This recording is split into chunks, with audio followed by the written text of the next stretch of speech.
American tractor engine right here.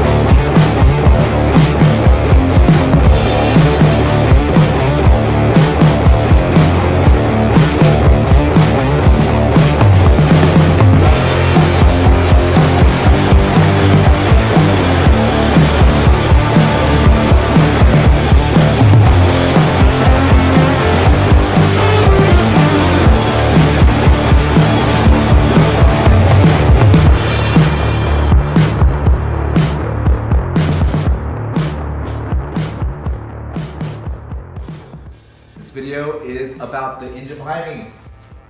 351 Windsor out of a 1996 F250.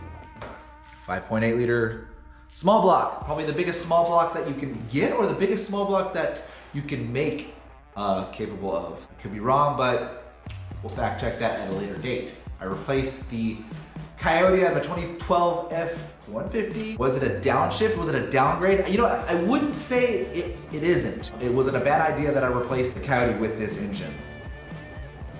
We'll explore that topic because that engine, it was already running. I know I started it. Was this engine running? I don't know. $700. So what kind of warranty do you think that gets you?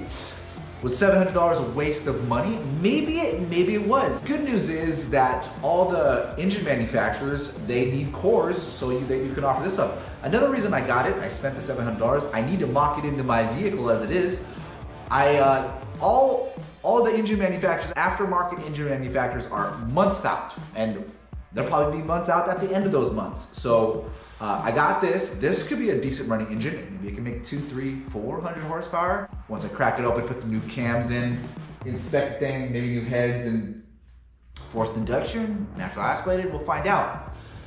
But I'm taking this thing apart. This is what's left of the fuel injection. Got the top, got all the rest of the stuff. I'm gonna rip it all off. I was trying to get this thing rebuilt by the end of the year. I don't think that's gonna happen.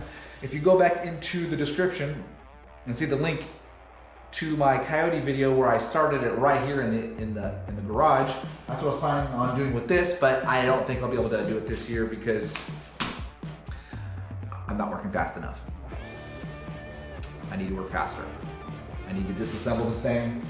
It comes pre-installed with rust and nuts and bolts that strip if you look at them wrong, much like the definition, the criteria for my ideal woman. But you know what? I need to get to work, man. Disassemble this thing and get to seeing what the internals look like, or as far internal as I can get. Top manifold off, heads off, exhaust manifold. I'm literally cutting it off on the other side. The last bolt is completely stripped. I can't even get my vice grips on there. I watch a lot of cool videos on YouTube explaining a lot of the details about this engine. This is a roller engine. That means this thing can redline at 10,000 RPMs. I joke. I'm gonna put I can't remember the general uniform intake manifold for just a regular carburetor, Edelbrock, Holley. I can't remember the name of the general one. Maybe I'll put it right here in the video. I put nuts and bolts. You can see right here. I had to put washers on the bolt. The size is R 7/16. They're 3.5 inches long. They're grade 8 and they are coarse. How do I know this? Because I wrote notes. My Mustang project is almost big enough to have its own playlist, its own segment.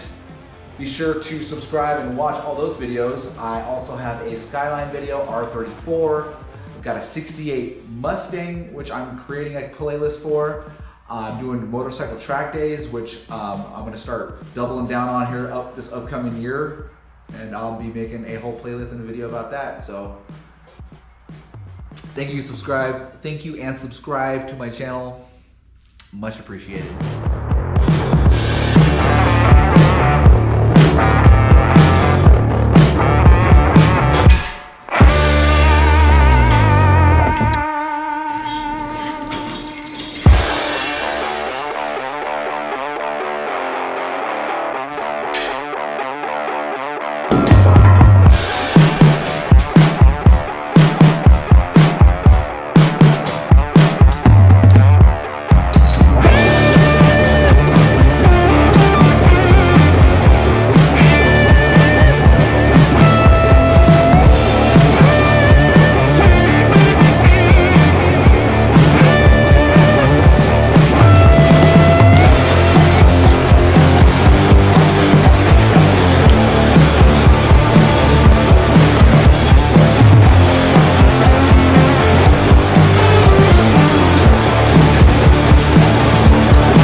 Subscribe for the engine's sake, not for my sake.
The top of these pistons and these cylinder walls look really good.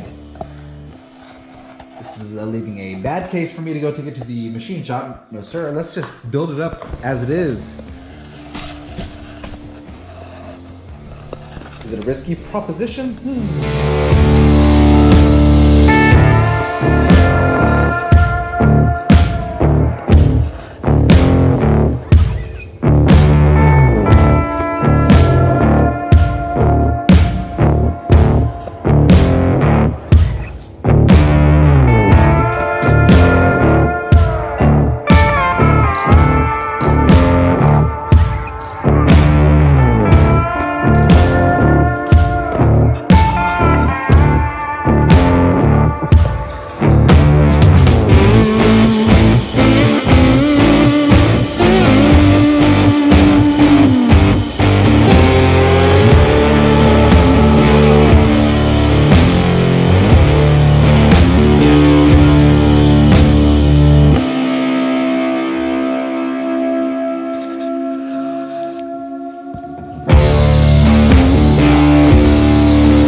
That. I mean, I guess I could have had a big ass bucket, but you know what? Whatever.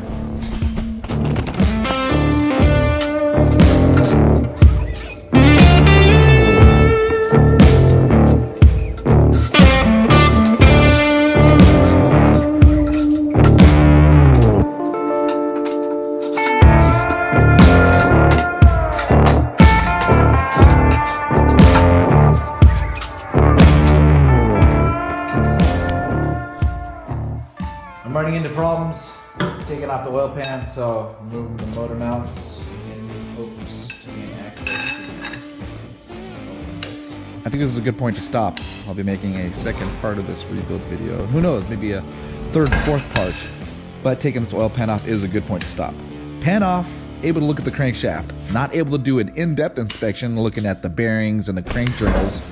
But, oh, by the way, we got to keep the heads in case we want to trade in this core. The worst case scenario of slapping on nice heads, camshafts, and intake and whatnot is I could take all those parts off if I ever need to trade this engine in as a core, which that's a reality. I got off the phone with the comp cams guy. The part numbers he gave me were 35-512-8 or 35-349-8. Call back at a different point and ask him the difference. The notes that he gave me about those two different cams is that they are good NA cams, but they will also work in a boosted scenario. He told me I needed to change the lifters to part number 581-16. I think that needs the spider still. He told me if I got link bar lifters, I don't need the spider. And that part number for the link bar lifter is 8931-16. Also, he gave me the part number for Edelbrock heads that will work perfect for this roller setup, and that is a 60225 Edelbrock heads. Times that by 2. He said it's good up to 450 horsepower, but who knows what happens if we put a boosted setup on it.